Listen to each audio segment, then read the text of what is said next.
ስለዚህ አንድ ሰው ጽናቱ ስላልታወቀ የተለየ ለማለት እኮ መጠቀም እንችላለን። ግን እኛ ቅዱሳን በነገረ ቅዱሳን ትምህርታችን ውስጥ ቅዱሳን የምንላቸው ደግሞ አሉ።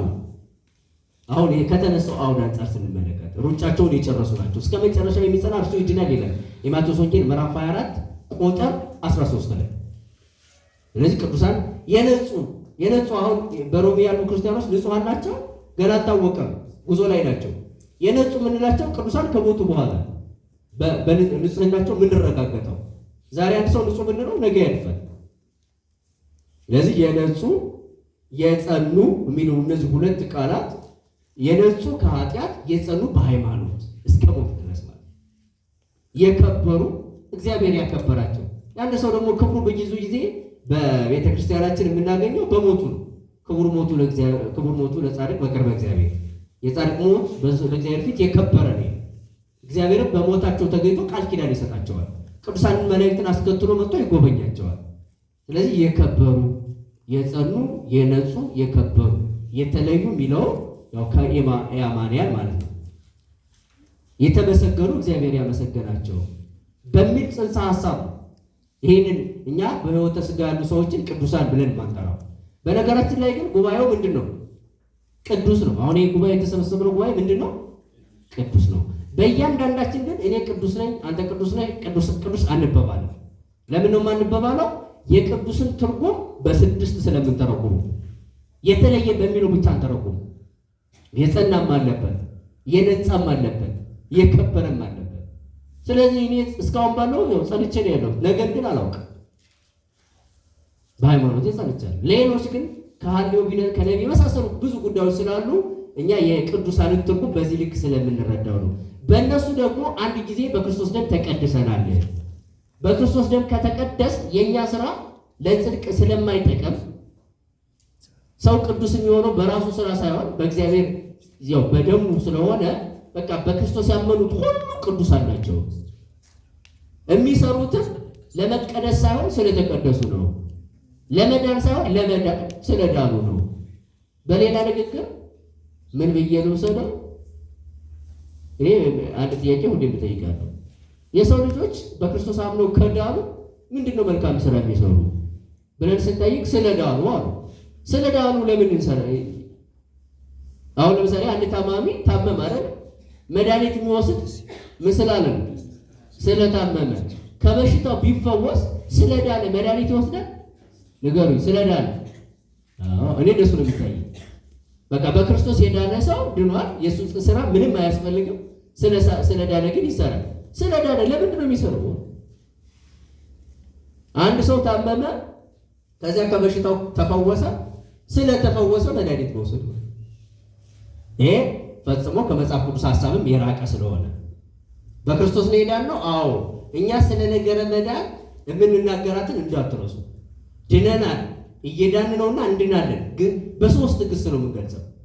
ድነናል ስንል በክርስቶስ ሞት ማለታችን፣ ስጋውን ስለቆረሰልን፣ ደሙን ስላፈሰሰልን፣ ካሳ ስለሆነን፣ ቤዛ ስለሆነን እዛ ጋር የኛ አስተዋጽኦ የለም። ያንን መቀበል ነው ድርሻችን። አብረን አልተሰቀልንም፣ አብረን አልተገረፍንም፣ አብረን አልሞትም። ክርስቶስ ነው የሞተን። ስለዚህ እንዲሁ በጸጋው ድናችኋል የሚለው የቅዱስ ጳውሎስ ንግግር እዚህ ላይ ነው የሚያገለግለው። እየዳን ነው ስንል ግን ክርስቶስ ከዛ ከአዳምና ሔዋን በእነሱ ምክንያት ከመጣብን ዕዳ ነፃ ካወጣን በኋላ ልክ መጀመሪያ ፈጥሮ ከዚህ ዕፀ በለስ አትብሉ ከበላችሁ ግን ትሞታላችሁ ብሎ ሕግ እንደሰራልን ሕግ ሰርቶልናል።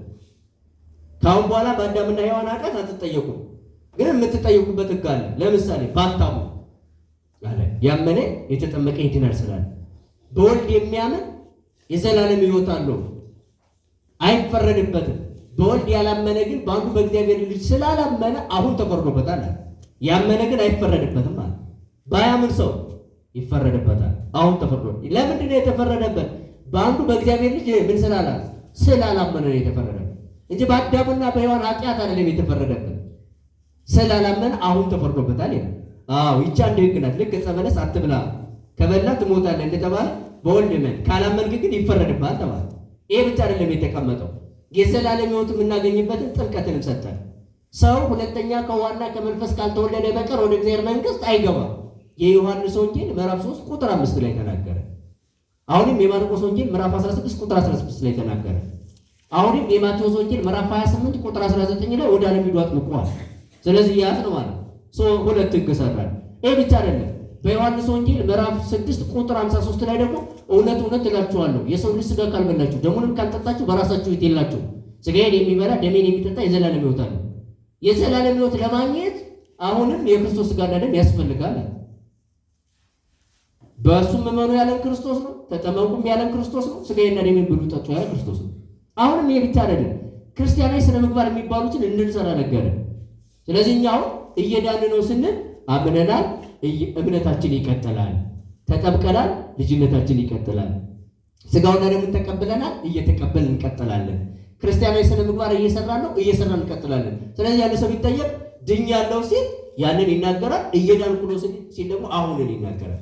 ለዚያ ነው ቅዱስ ጳውሎስ የራሳቸውን መዳን በመፍራትና በመንቀጥቀጥ ፈጽማችኋለሁ ፈጽሙ የሚለው። ፈጽሙ አያችሁ፣ የራሳችን መዳን አለ ማለት። ይህችን ሰዎች እንዴት ነው የሚረዷት ነው ጥያቄ። የራሳችሁን መዳን ፈጽሙ አለ። ስለዚህ ክርስቶስ የፈጸመልን መዳን አለ፣ እኛ የምንፈጽመው መዳን አለ ማለት። የእኛ ድርሻ አለ።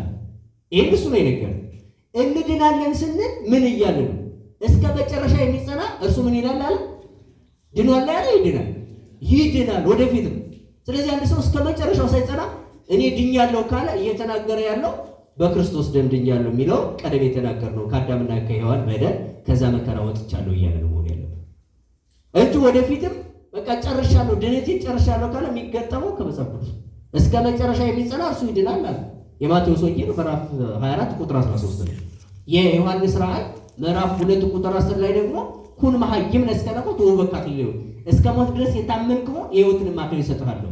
አሁን ወደዚህ ውስጥ እንድገባ ያደረገኝ ምንድን ነው? ቅዱሳን የምንላቸው ሰዎች በሕይወተ ሥጋ እያሉ ቅዱስ ናቸው ብለን የቅድስና ማዕረግ የማንሰጥበት ምክንያት እነዚህ ሶስት ሂደቶች አሉ ማለት ነው። እነዚህ ሲጨርሱ አሁን ቅድስና ማዕረግ ላይ ደርሰዋል፣ ገነት ገቡ፣ መንግስተ ሰማይ ገቡ። አሁን ብዙ ጊዜ ሰዎች የሚጠይቁ አሁን አንተ ብትሞት የት ነው የምትገባ ይላል። አሁን ብትሞቱ የት ነው የምትገቡ? በነገራችን ላይ ፍርድ የኛ ነው የእግዚአብሔር። ይፈርዳል የተባለ እግዚአብሔር እንጂ እናንተ ትፈርዳላችሁ። እንደዛ ከሆነማ እግዚአብሔር ለመፍረድ ለምን ይመጣል? ፍርዱ የኛ ከሆነ አይደል? በማቴዎስ ወንጌል ምዕራፍ 25 ቁጥር 34 ላይ ስትመለከቱ የሰው ልጅ ይመጣል በክብሩ ይላል። ከዛ ከሱ ጋር ቅዱሳን መላእክት፣ ከዛ ፍየሎችና በጎችን በቀኝና በግራ ያቆማል። በጎችን ኑ ይልና ወደ መንግስቱ ያስገባል፣ ፍየሎችን ሂዱ ይላቸዋል። ለምን ሲባሉ 6 ጥያቄዎችን የመለሱት ወደ መንግስቱ ይገባሉ። 6 ጥያቄዎችን ያልመለሱ ወደ ዘላለም እሳት ይገባሉ። እነዚህ 6 ጥያቄዎች ያው የተራበ ማብላት፣ የተጠማ ማጠጣት፣ የታረዘ ማልበስ፣ እንግዳ መቀበል፣ የታሰረ። አሁን ሰዎች ምን ብለው ይስቁብናል? በማብላት በመጠጣት ልትጸድቁ ነው ብሎ ይስቁብናል። ግን እየሳቁ ያሉት በመጽሐፍ ቅዱስ ነው። እኛ በማብላት በመጠጣት ብቻ የሚል ትምህርት የለንም።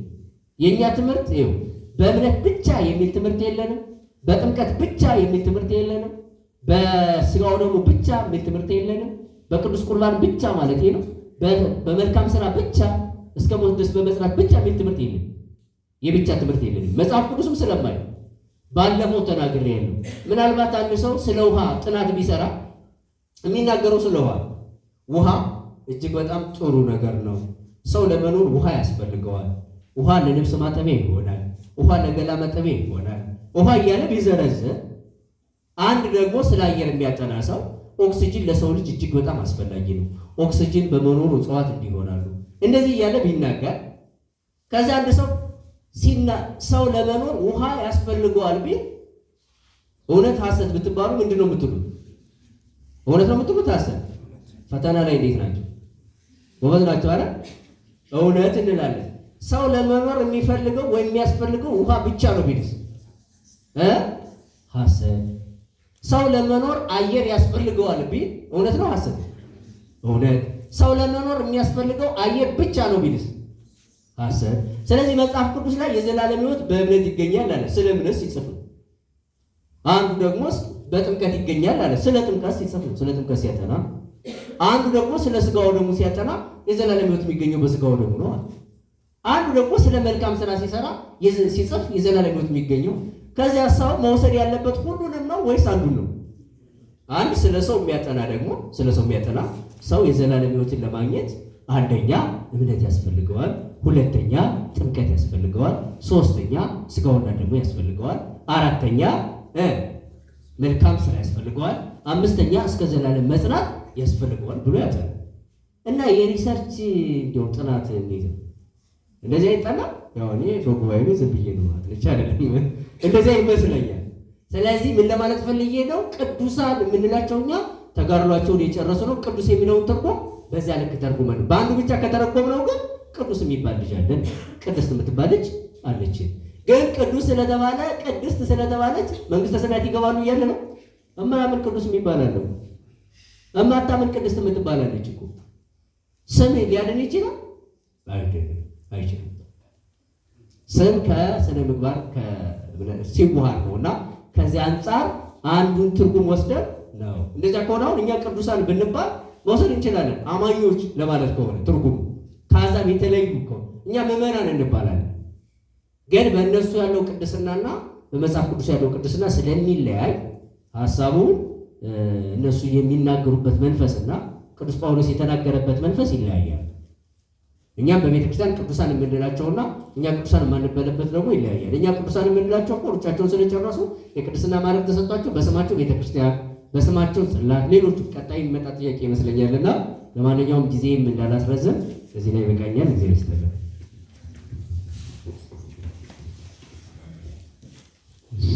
ቃልዎት ያሰማል መምህራችን በደንብ እየገለጹልን ነው። አሁንም ያው ቅዱሳን በሚለው ሀሳብ ላይ ሁለት ጥያቄዎች አሉ ተከታታይ ተመሳሳይ ናቸው ጥያቄዎቹ። ስለዚህ መምህራችን የኔታ ስምዐ ጽድቅ ይመልሱልናል ማለት ነው። ቅዱስ የሚለውን ላይ በደንብ አብራርተውልናል። አሁን ደግሞ የመጀመሪያው ጥያቄ የሚለው ምንድነው? ለቅዱሳን ስዕል መሳልና ለስዕላቸው መስገድ ምስጋና ማቅረብ በመጽሐፍ ቅዱስ ማስረጃነት ቢብራራልኝ የሚል ነው። ከዛ በማስከተል ደግሞ ከሌላ እምነት ተከታይ የመጣ ጥያቄ ነው። ይህም ተመሳሳይ ጥያቄ ነው ከላይኛው ጋራ። አንድ ሰው በአገልግሎት ዘመኑ ብዙ እንዳገለገለ እንደተጋደለና ብዙዎች በአገልግሎት እንደተጠቀሙበት ታይቶ ቅዱስ የሚባል ስያሜ ተሰጥቶት የቃል ኪዳን ታቦት በስሙ ይቀረጽለታል። ይህንን ከመጽሐፍ ቅዱስ ውስጥ ማስረጃ እናገኛለን ወይ ይላል። ስለዚህ ስዕላትና ታቦት መቅረጽ ለስዕላቸው መስገድ ተመሳሳይ ሀሳብ ስለሆነ በአንድ አጠቃላይ ይመልሱልናል። በአንድ እንኳን አይሆንም። ብዙ ደግማችኋል። አቤት ብደግማችሁስ ምን ይደረጋል?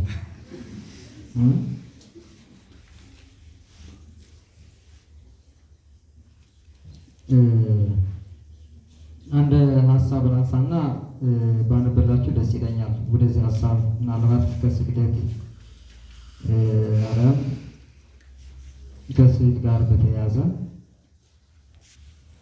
በሁለተኛ ነገሥት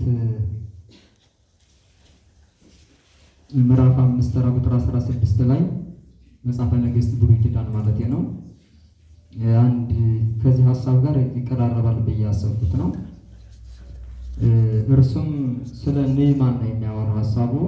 ከጭፍራ ሁሉ ጋር ወደ እግዚአብሔር ሰው ተመለሰ፣ ወጥቶም በፊቱ ቆመና እነሆ አወቅሁ፣ አሁንም ከባሪያህ በረከት ትቀበል ዘንድ እለምንሃለሁ አለ።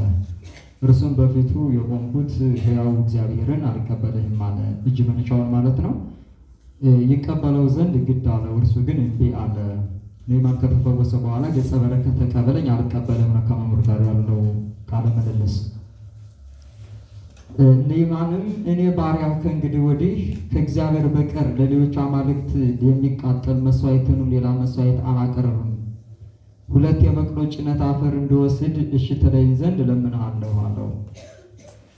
እግዚአብሔርም ለእኔ ለባሪያህ በዚች ነገር ብቻ ይቅር ይለኝ ዘንድ ብሎ ነው እየጠየቀ ያለ። ጌታዬ በዚያ ይሰግድ ዘንድ እጄን ተደግፎ ወደ ሬሞን ቤት በገባ ጊዜ እኔም በሬሞን ቤት በሰገድሁ ጊዜ እግዚአብሔር በዚህ ነገር ለእኔ ለባሪያ ይቅር ይለኝ ዘንድ አለው።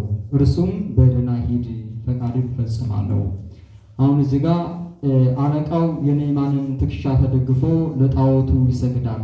እዛ ጣዖቱ ቤት አልገባም እንዳለ ላለቃዬ እኔን ይዞ ነው ገብቶ የሚሰግደው ለጣዖቱ። እንዴ ማለት ደግሞ አልችልም። ስለዚህ ምን ላድርግ ነው ጥያቄው። ጠያቂው ማን ነው? ኔማን ነው። ማን ነው ኔማን የሚጠይቅ? ኤልሳዕ ነው። ከዛ ኔማን ምን ሐሳብ አመጣ? 2 የበቅሎ ጭነት አፈር ከዚህ ከቅዱስ ቦታ ልውሰድ እና እዚያ ቦታ ወስጄ ለአፈሩ ምን እንበላለን? ልስገድ አለ ጥያቄው። ልብ በሉ እኛ ለስዕላት ያው በሐዲስ ኪዳን ያውም ክርስቶስ እናንተ የክርስቶስ ማደሪያው ናችሁ አይደል የተባለ። ለዚህ ቀርቶ ለአፈር በእምነት ማለት ነው። ይህ ሐሳብ ስላለ ላገኙን አፈር ሁሉ እዚህ ላይ እግዚአብሔር ድንግል ማርያም አለች እያል እንደፋ እያልን አይደለም። ከዘመን አንጻር ከችግር ወቅት አንጻር ግን በድርጊት ተከናውኖ የምናየው ትንሽ የታሪክ ጠርዝ ስላለ ከዚህ ሐሳብ እንድንነሳ ፈልጋለሁ። ሌላው ከስዕል አንጻር በብሉይ ኪዳን በታቦቱ በቤተ መቅደስ ዙሪያ ታቦት እንዴት እንደሚቀረጽ የኢትዮጵያ ኦርቶዶክስ ተዋሕዶ ቤተክርስቲያን የብሉይ ኪዳን አማኝ ናት አይደለም። እዛ ጋር በሰፊው ተቀምጧል። ያው ታቦት ከምን እንጨት እንዴት የሚል እዛ ጋር ደግሞ ምን አይነት ሳለበት ኪሩቤል እንደምናተፋውራ ዶር አድርገህ እሱ ሰፋ ያለ ታሪክ አለ። እሱን መጽሐፍ ቅዱስ ገብቶ ማንበብ የተሻለ ነው። እንደው የተመጣሹ እንደማየት ያለ ማለት ነው። በአዲስ ኪዳን ቅዱስ ጳውሎስ ለገላትያ ሰዎች ሲጽፍላቸው በገላትያ መልእክት ምዕራፍ 3:1 ላይ ክርስቶስ እንደተሰቀለ ሆኖ ተስሎ አልነበረምን ብሎ ይነግራቸዋል። የክርስቶስ ስዕልም የተገለጠበት አለ። ራሱን የቻለ በዕለተ ስቅለት በዕለተ ዓርብ ራሱን የቻለ ሰፋ ያለ ታሪክ አለ። ሌላ ወደ ቅዱሳን ሐሳብ ስንመጣ ለቅዱሳን ስዕላት የሚል ስለሆነ ርዕሰ ጉዳዩ ቅዱሳን ራሳቸው የእግዚአብሔር ስዕሎች ናቸው አይደል? እኛ የማን ስዕል ነን? የማን መገለጫ ነን? እግዚአብሔር በአርአያው በአምሳሉ የፈጠረን እኛ የእግዚአብሔር ስዕሎቹ ነን አይደል? በእኛ ላይ ማን አድረዋል? እግዚአብሔር አድረዋል። በእኛ ላይ እግዚአብሔር አድረዋል። ስለዚህ በእኛ ላይ እግዚአብሔር ካደረ እንደውም እዛ በራዕየ ዮሐንስ ምዕራፍ 13:6 ላይ ነው አፉን ከፈተ የሚል እግዚአብሔርን እና ስሙን እንዲሁም ማደሪያውን ይሰድብ ዘንድ አይደለም። ስለዚህ ማደሪያዎች ምን ናቸው? ቅዱሳን ናቸው ማለት ነው። ማደሪያዎቹ ምንድን ናቸው? ስዕላት ናቸው ማለት ነው። እግዚአብሔር በስዕል አይገለጥም። ግዴታ እኔ ካላየው አላምንም ማለት አይጠበቅብንም አይደለም። ይሄ ከሆነ እንደ ቶማስ አይነት ቅጣት ነው የምንቀጣው። ካላየው አላምንም አንልም። ሲሆን አይተናላ፣ ሲደረግ አይተናላ። ጠቢብ ከሰዎች ውድቀት ይማራል አላድን የሚባለው ብልህ የተባለ ነው። ይሄ ከጠቢብ ወረድ ያለ አዋቂ ነኝ ባይ እንዲሁ ደግሞ ከራስ ውድቀት ይማራል ይባላል። እና እኛ የቶማስ አይነት ቅጣት እስኪደርስብን ድረስ አንልም። ሳያው የሚያምን ምንድን ናቸው? ብፁዓን ናቸው። በዛ ደረጃ ስዕሉ ሲያነጋግራቸው ሀሳባቸውን ሲፈጽምላቸው አይተናል አይደል? አይተናል። ከስዕሉ ድምፅ ሲሰማላቸው አይተናል። በገድላት በድርሳናት ስናነብ ማለት ነው። ታዲያ ያን የምናነበው ለእኛ ለሕይወታችን የረብ ጥቅም ስላለው ነው። በስዕሉ ላይ ማን አለ? ባለቤቱ አለ። በባለቤቱ ላይ ማን አለ? እግዚአብሔር አለ። እግዚአብሔር አለ። ምስጋናው ይገባቸዋል። ተኩላንም ውስተ ቤተ እግዚአብሔር ስማቸውን እግዚአብሔር በቤተ መቅደስ ተክሎታል። አሁን ወላዲያን ሰዎች በዚህ ዓለም ያሉት በልጃቸው ስማቸው ይጠራል አይደለም? የግል ልጅ የተባሉ። ስለዚህ ልጅ ያልወለዱ ቅዱሳን በምን ይጠራሉ? በቤተ ክርስቲያን ስማቸው ይጠራል። በስማቸው ቤተ ክርስቲያን ይተከለላቸዋል፣ ጽላት ይቀረጽላቸዋል፣ ስዕል ይሳልላቸዋል፣ ድርሰት ወይንም ገድላት ይጻፉላቸዋል። በዚህ ስማቸው ምን ይላል? ይጠራል። ትንቢተ ኢሳይያስ ላይ የምናየው ሐሳብ ይህን የመሰለ ነው። 56 ላይ አይደለም? ከልጆች ከሴቶች ከወንዶች ልጆች የሚበልጥ የማይጠፋ ስምን እሰጣቸዋለሁ አይደል? እግዚአብሔር በቅዱሳኑ ዘንድ ድንቅ ነው አይደል? እንደውም ምስጋና ምንድነው? ለቤትከ ይደሉ ስብሐት እግዚኦ ለነዋህ መዋዕል ነኝ። ብራዊት መዝሙር 92 ተራ ቁጥር 5 ጀምረ ስናነብ አቤቱ ለሰፊ ዘመናት ለረጅም ወራት ለቤትህ ምስጋና ይገባል ይላል። ቅዱሳን የእግዚአብሔር ቤቱ አይደሉም? ቅዱስ ጳውሎስ እናንተ የመንፈስ ቅዱስ ማደሪያው ናችሁ አይደል ይላል። ስለዚህ ዳዊት ለቤትህ ምስጋና ይገባል። ለቤትህ ለዚያ ቅዱስ፣ ለቤትህ ለቤተ መቅደሱ፣ ለቤትህ ለዚያ ክርስቲያን ላደርክበት፣ ለተዋህድከው በጸጋ ላደርክበት ለእርሱ ምን ይገባል አለ? ምስጋና ይገባል። ሰብሕዎ ለእግዚአብሔር በቅዱሳኑ፣ እግዚአብሔር ደግሞ በቅዱሳኑ ምኑት ይላል? አመስግኑት ይላል። ስለዚህ በቅዱስ በኩል እግዚአብሔር ይመሰገናል። የቅዱስ አርሴማ ዕለት እግዚአብሔር ይመሰገናል አይደለ? ገለጠችው ማለት ነው። የአቡነ ተክለ ሃይማኖት ዕለት፣ የአቡነ መልከ ጼዴቅ ዕለት እግዚአብሔር ምን ይላል? ይመሰገናል። የዚያ ዕለት ይሰገዳል አይደለ? ገብተን ቤተ መቅደስ እንሰግዳለን፣ ሥጋው ደግሞ እንቀበላለን፣ ምስጋና እናቀርባለን። በቅዱስ በኩል ማን ተመሰገነ ማለት ነው? እግዚአብሔር ተመሰገነ። እግዚአብሔርን እንድናመሰግን መንገድ ለጠረጉልን ደግሞ ቅዱሳን ደግሞ እኛ ምን የጸጋ ክብር ምናለን እንሰጣለን። ተዘከሩ መኳንንቲክሙ ዘነገሮክሙ ቃል እግዚአብሔር፣ የእግዚአብሔርን ሐሳብ፣ የእግዚአብሔርን ፈቃድ፣ የእግዚአብሔርን ምሕረት፣ የእግዚአብሔርን አዳኝነት ያስተማሯችሁ ዋኖቻችሁ መምህሮቻችሁን ምን በሉ አስቡ። በምን በመዘከር፣ በምን በመስገድ፣ በምን ገድላትን በማንበብ፣ በምን በማስቀደስ፣ በቻልነው ነገር መልካም ሥራ በመስራት ምናለን እናስባለን። ክርስቶስን የሰገደበት ጊዜ አለ። ቅዱሳንም ክርስቶስ ተከትለው ይሰግዳሉ አይደለ? በእኔ የሚያምን የምሰራውን ስራ ይሰራል። ወዘየአቢ እምኔሁ ይገብር፣ ከዚያም የበለጠ ይሰራል። በቅዱስ ዮሐንስ ወንጌል ምዕራፍ 14 ተራ ቁጥር 12 ላይ አማን አማን እብለክሙ ዘየአምን ብየ ገብረ ዘአነ እገብር ውእቱኒ ይገብር ወዘእምኔሁ፣ እኔ የምሰራው እውነት አጽንዖት ሰጥቶ እውነት እውነት እላችኋለሁ በእኔ የሚያምን እስኪ ተናገሩት። እኔ የምሰራውን ስራ ይሰራል። ወዘየአቢ እምኔሁ ይገብር፣ ከዚያም የበለጠ ያደርጋል። ዛሬ ክርስቶስ ጽሞልኛል የሚለው ምን ይውጣው ይሆን? ይህን ሲሰማ በእኔ የሚያምን የምሰራውን ስራ ይሰራል፣ ይጾማል ማለት ነው፣ ይሰግዳል ማለት ነው። ክርስቶስ የሆነውን ይሆናሉ፣ ይሰደዳሉ። ተሰዷል አይደለ? ሰግዷል፣ ይሰግዳሉ። እሱ አምላክ ነው፣ እነርሱ የጸጋ አማልክት ናቸው። እሱ የባህሪ አምላክ ነው። የሚለዩት በባህሪና በጸጋ መካከል ነው። ሾሟቸዋል፣ የሚገለጥባቸው ናቸው። ስለዚህ የእነዚያ ስዕል ደግሞ ሙታን ደግሞ ማለት ነው። በማቴዎስ ወንጌል ምዕራፍ 22 ተራ ቁጥር 31 ላይ ጀምር ስንመለከት እኔ የሙታን አምላክ አይደለሁም የሕያዋን አምላክ እንጂ ዘቤ አነ እግዚአብሔር አምላክ አብርሃም፣ አምላክ ይስሐቅ፣ አምላክ ያዕቆብ፣ እኔ የሙታን አምላክ አይደለሁም የሕያዋን አምላክ ነኝ እንጂ አለና የአብርሃም የይስሐቅ የያዕቆብ አምላክ ነኝ አለ ክርስቶስ ያስተምር። ክርስቶስ በሚያስተምርበት ዘመን አብርሃም በሕይወት ሥጋ አለ? ይስሐቅ አለ? ያዕቆብ አለ? የለም።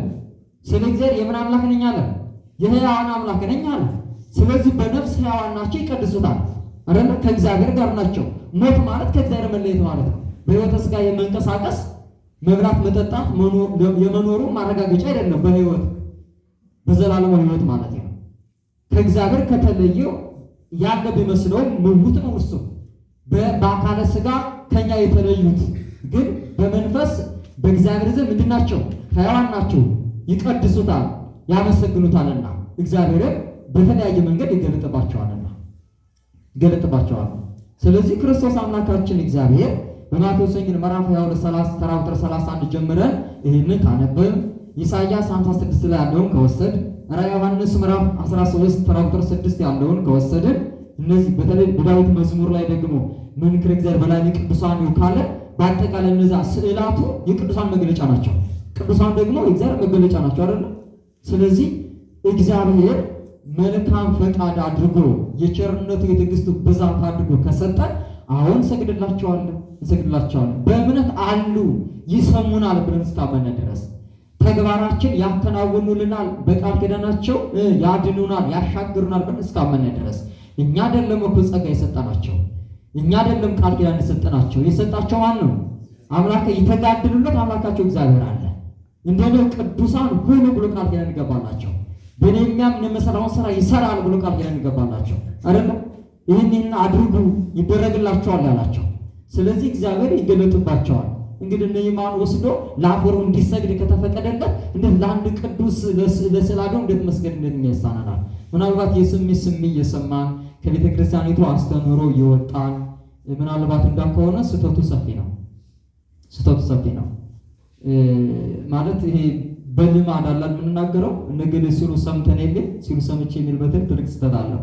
አንድ ምሳሌ ልንገራቸው። አንድ ወጣት በእኛ እድሜ ክልል ያለ ወጣት ይባላል። እየሰማችሁ ነው አላችሁ? ሄዳችሁ እየመሰለኝ ነው። እግዚአብሔር ያኖረን። ልቅሶ ሄዶ አቅም አለው እና ለመጀመሪያ ጊዜ ልቅሶ ቤት ሲሄድ ያስፈራል አይደል? ምን እንደሚባል ምናምን ይጨንቃል መጀመሪያ ላይ። ትልቅ አባቶች እንኳን ችግር የለባቸውም፣ ያው ለምደውታል በእድሜ ማለት ነው። እና ልቅሶ ቦታ ደርሶ የማያውቅ ወጣት አንድ ቀን የጓደኛው እናት ትሞትና ይሄዳል እና ሰዎቹ ቅፍ አድርገው ይዘው ባህል አለ አይደለ? እሷ እኮ የሁላችን እናት ነበረች፣ ያንተ ብቻ አይደለችም። እኛን መክራ ያሳደገች፣ አጉርሳ ያሳደገች የሁላችን ዘካሪ መካሪ እናት ናት። የተለየ ስሜት እንዳይሰማ የሁላችን እናት ብለው ሲያጽናኑት የወጣት ይሰማል። ለመጀመሪያ ጊዜ ነው የሚሰማ። ከዛ በሌላ ጊዜ የጓደኛው ሚስት ትሞታለች። ገብቷቸዋል ማለት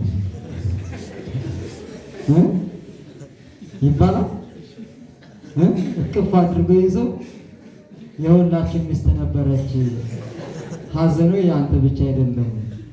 እያጽናናው ነው፣ እያበሳቸው ነው። እግዚአብሔር ያሳያቸው። ስለዚህ በቤተ ክርስቲያናችን ዙሪያ በስርዓት በነገረ ክርስቶስ በነገረ ማርያም ጥሩ የሆነ እውቀት ይዞ አይደለም። የውዳሴ ማርያም ትርጓሜ ተምሮ አይደለም። የማቴዎስ ወንጌል የትውልድ ሐረጉን ተምሮ አይደለም። ይሄድና ጳውሎስ መልእክት ላይ ሮሜ 8 የሚባል አለ። መከረኛ ዝም ብሎ የማንም ይሄ ያለ አይደለ ያፍ ማማሻ የሆነ ማለት ነው። አባቶቻችን ሲጽፉል በራዕየ ዮሐንስ አልጀመሩ ከታቸው እንድንማር በራስ ያደርጉን አይደለ?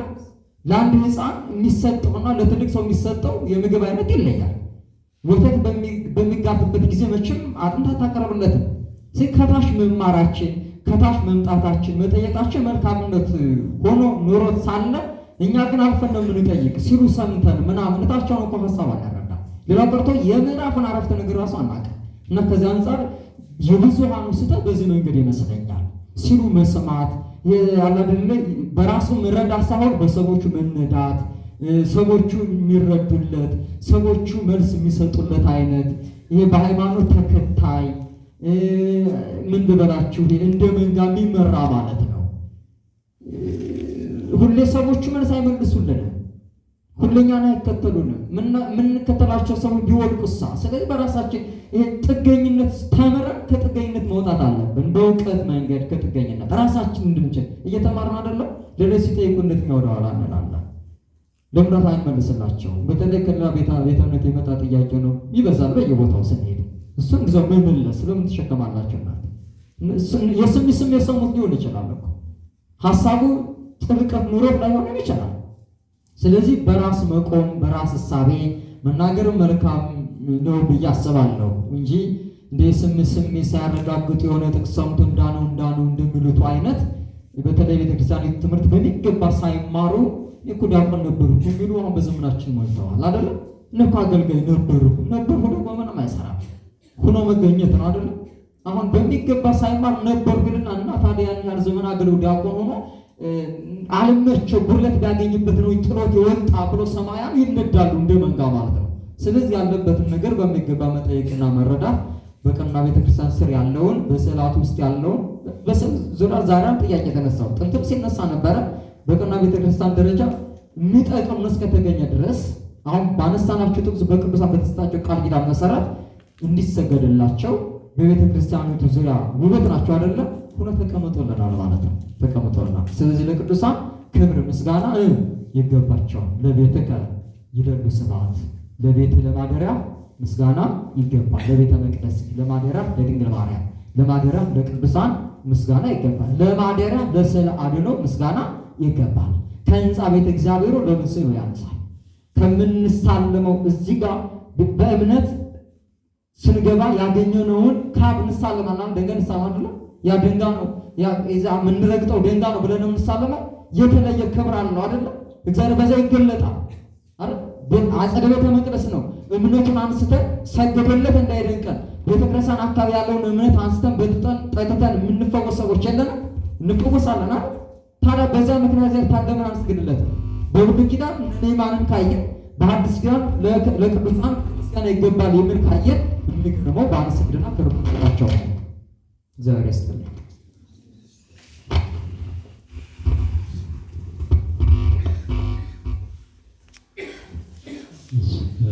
ቃላት ያሰማለን። እየጨረስን ነው። ጥያቄውን አይዟችሁ፣ እያለቀ ነው። ወደ መጨረሻው ጥያቄ እየደረስን ነው።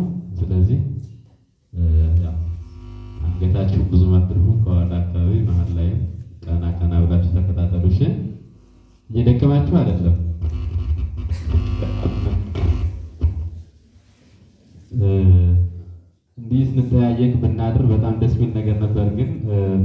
እየተናገሩ እናንተ ቁጭ ብላችሁ ነው ያላችሁ። ስለዚህ ቃል የሚያወጣ ሰው ደግሞ ይደክማል አይደል?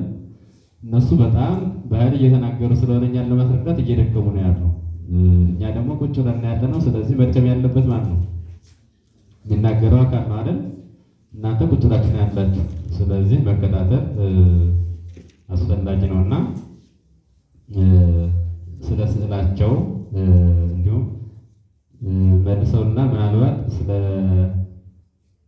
ታቦት እዚህ ጋር የቅዱሳን ታቦት ላይ ትንሽ ሁኔታን ማቆም ቢጨምሩበት ብዬ አስባለሁ። ስዕላቸውን በደንብ አድርገው አስረድተውናል። የንህማንም እንዲሁም በቅዱስ ዳዊት ላይ የተጠቀሱ ቃላትንም ቤት ማደሪያዎች ቅዱሳን ናቸው። ስለዚህ የቅዱሳን የእግዚአብሔር ቤቶች ከሆኑ ለቤትህ ምስጋና ይገባል ይላል እያሉ አስረድተውናል። በሚገባን ቋንቋ ግን ለቅዱሳን ታቦት ይቀረጻል። አዎ ይቀረጻል እንደ ኦርቶዶክስ። ይህ ከምን አንጻር ቢለውን በተወሰነ መልኩ እንዲያብራሩልን ለኔታ ንባቆም ደግሞ አንድ እድል እሰጣለሁ ማለት ነው። እሺ፣ ይሄ ጾም አለቀልን ወይስ አለቀብን?